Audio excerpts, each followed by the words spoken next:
ठीक है माँ, अब जब तुम इतनी जिद कर ही रही हो तो कोई बात नहीं, मैं अब शादी कर लेता हूँ।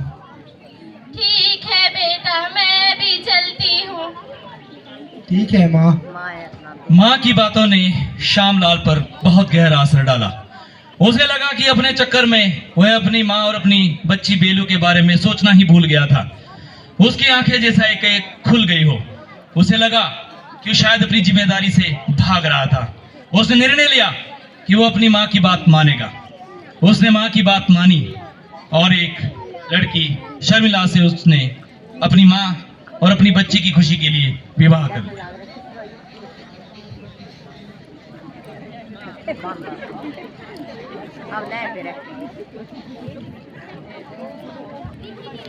माँ, ये रही तुम्हारी नई बहू। माँ जी, बाय लागू। खुश रहो बेटा। अच्छा माँ, अब तुम दोनों बातें करो, मुझे बाहर कुछ काम है। बेटा, बहू मेरी बात ध्यान से सुनो। तुम्हारे ऊपर एक बहुत बड़ी जिम्मेदारी है।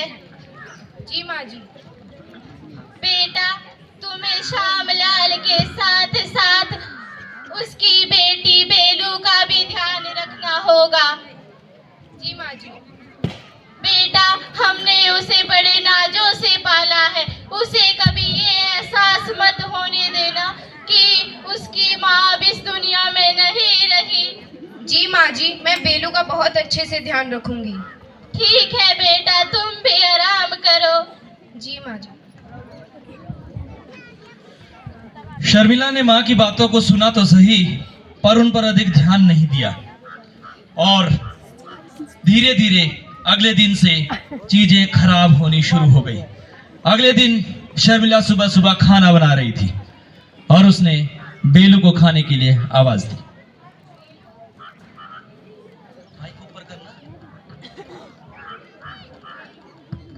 बेलू, अरे बेटा बेलू।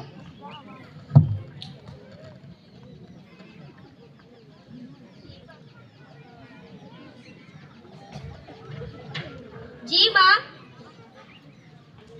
बेटा, खाना खा ले। अरे माँ, ये क्या बनाया है? अरे रोटी और सब्जी तो बनाई है। मैं ये नहीं खाती। तो फिर क्या खाती हो? मैं तो सुबह सुबह पराठे खाती हूँ। देख बेलू, मेरे पास इतना समय नहीं है कि मैं तेरे लिए पराठे बनाऊं। जो बना है वो चुपचाप खा ले। नहीं, मैं ये नहीं खाऊंगी। अरे कितनी बदतमीज लड़की है, खाने को लात मारती है। दादी दादी।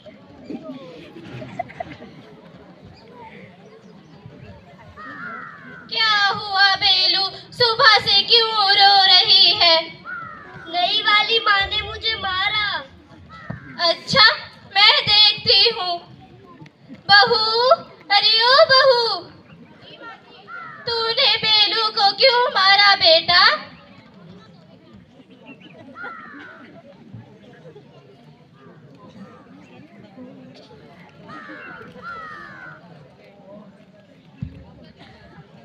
जी माँ जी।